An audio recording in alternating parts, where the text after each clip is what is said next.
ओम नमः शिवाय। शिव जी सदा सहाय। ओम नमः शिवाय। गुरु जी सदा सहाय। संगत जी जय गुरु जी, शुक्राना गुरु जी।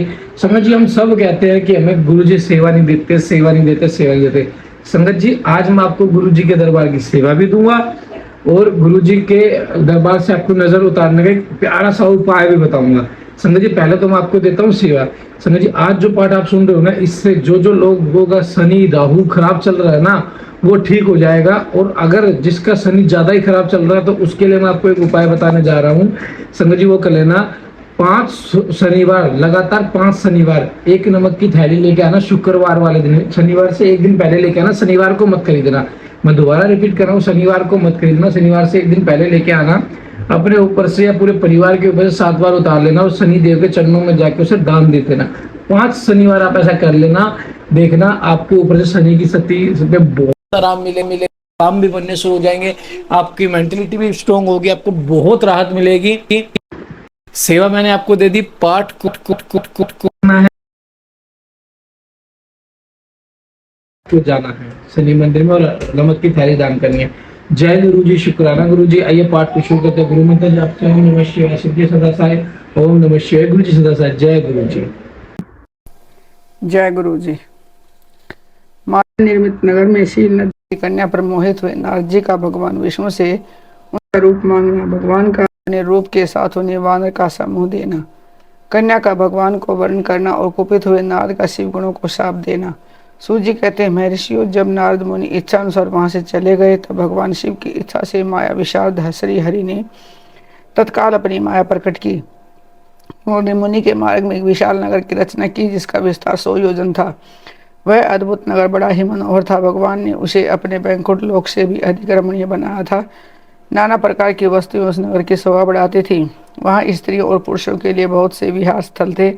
वह श्रेष्ठ नगर चारों वर्णों के लोगों से भरा था। वहाँ शील नदी नामक ऐश्वर्यशाली राजा राज्य करते थे। वे अपनी पुत्री का स्वयंवर करने के लिए उद्यत थे। अतः उन्होंने महान उत्सव का आयोजन किया था। उनकी कन्या का वर्ण करने के लिए उत्सुक हो चारों दिशाओं से बहुत से राजकुमार पधारे थे जो नाना प्रकार की वेशभूषा तथा सुंदर शोभा से प्रकाशित हो रहे थे।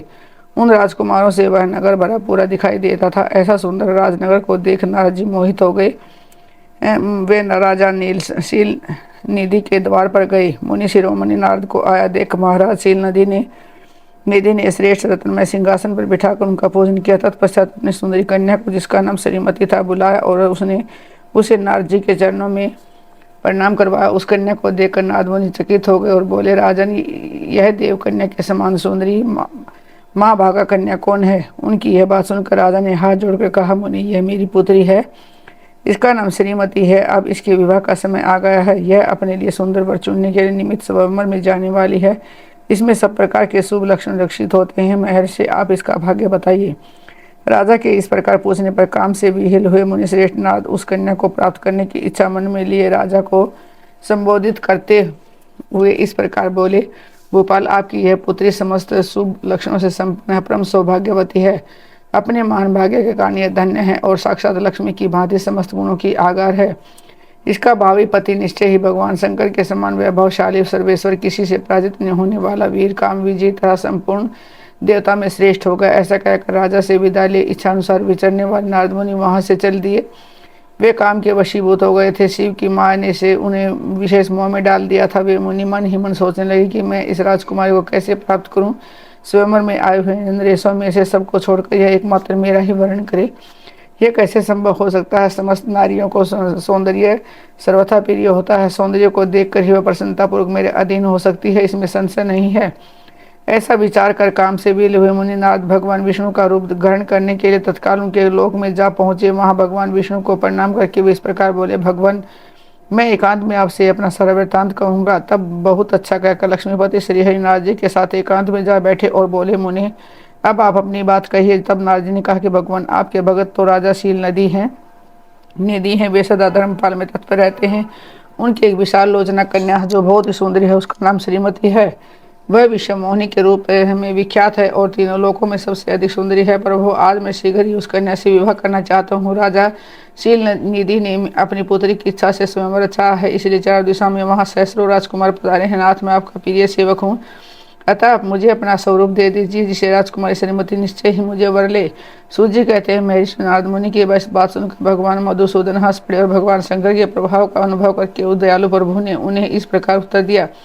भगवान विष्णु बोले, मुने तुम अपने अभिष्ट स्थान को जाओ, मैं उसी तरह तुम्हारा हित साधन करूंगा, जैसे श्रेष्ठ वैद्य अत्यंत पीड़ित रोगी का करता है, क्योंकि तुम मुझे विशेष प्रिय हो। ऐसा कहकर भगवान विष्णु ने नारद मुनि को मुक्त वानर का दे दिया और अशेष संगों में अपने जैसा स्वरूप देकर वे वहां से अंतर ध्यान हो गए। भगवान की प्रोक्त बात सुनकर उनका मनोहर रूप प्राप्त करके हो गया समझकर नारद मुनि को बड़ा हर्ष हुआ। वे अपने मन को कहते मानने लगे, भगवान ने क्या प्रयत्न किया है, इसको वे समझ न सके। तदंतर मुनि श्रेष्ठ नारद शीघ्र ही उस स्थान पर जा पहुंचे जहाँ राजा शील ने निधि के राजकुमारों से भरी सभा का आयोजन किया था। विप्रो राजपुत्रों से गिरी हुआ दिव्य स्वयंवर सभा दूसरी नरसभा के समान अत्यंत शोभा पा रही थी। नारद जी उस राज्यसभा में जा बैठे और वहां बैठकर प्रसन्न मन से बार बार ये सोचने लगे कि मैं भगवान विष्णु के समान रूप धारण किए हूँ, अतः वह राजकुमारी अवश्य मेरा ही वर्ण करेगी, दूसरे का नहीं।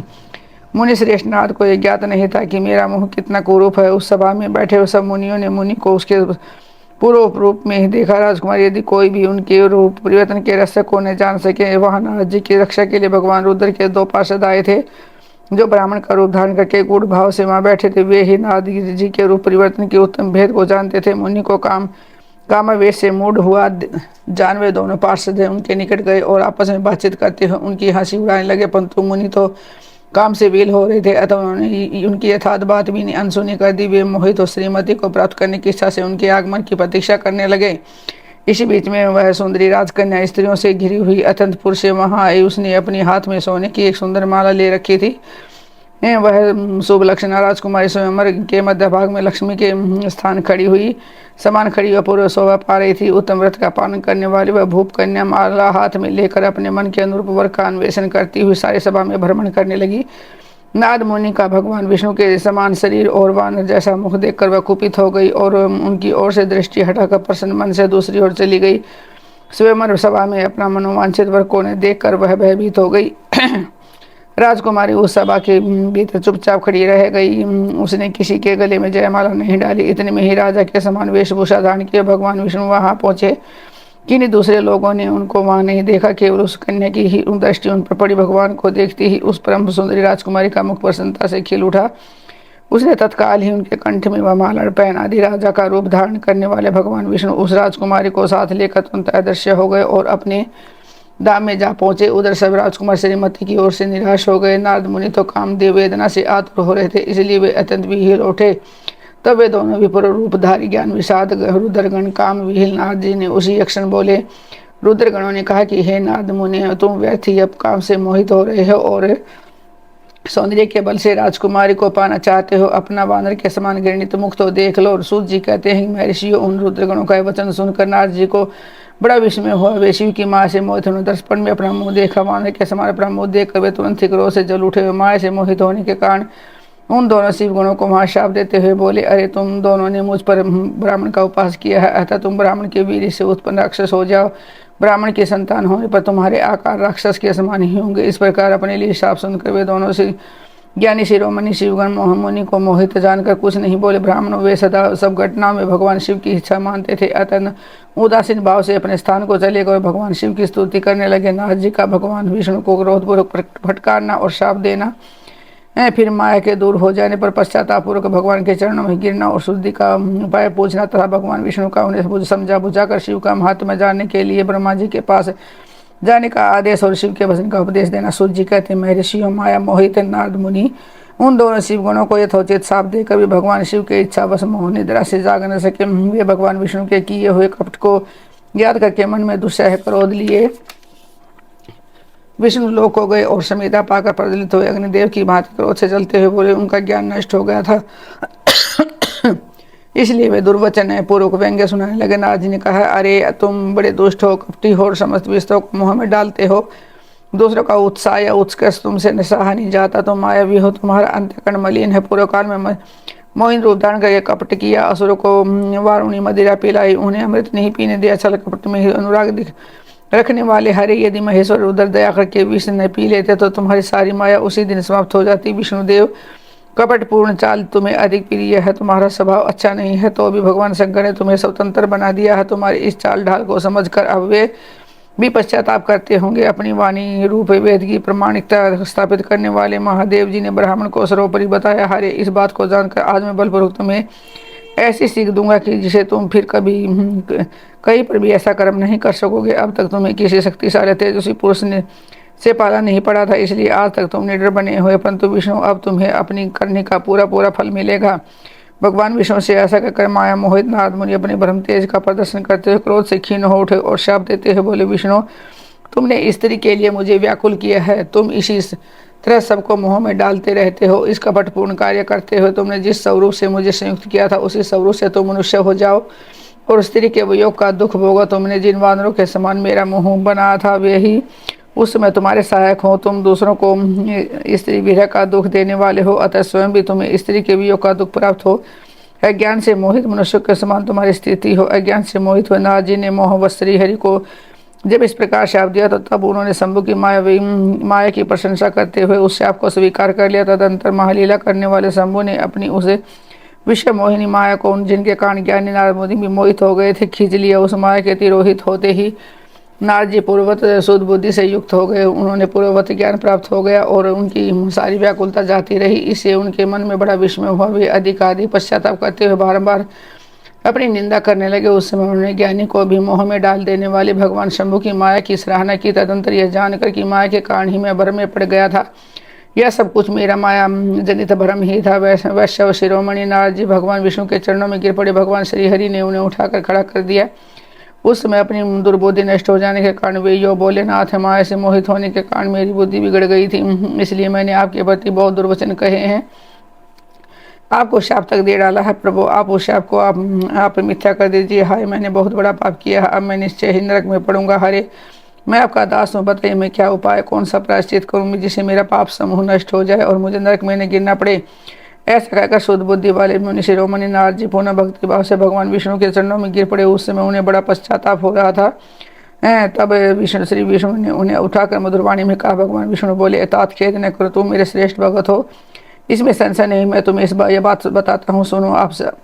उससे निश्चय ही तुम्हारा परम हित होगा, तुम्हें नरक में नहीं जाना पड़ेगा। भगवान विष्णु तुम्हारा कल्याण करेंगे। इसे मद से मोहित होकर भगवान शिव की बात नहीं मानी थी, उसकी अवहेलना कर दी थी। उसी अपराध का भगवान शिव ने तुम्हें ऐसा फल दिया है, क्योंकि वे कर्म फल के दाता हैं। तुम अपने मन में दृढ़ निश्चय कर लो कि भगवान शिव की इच्छा से ही ये सब कुछ हुआ है। सबके समय परमेश्वर शंकर ही गर्व को दूर करने वाले हैं।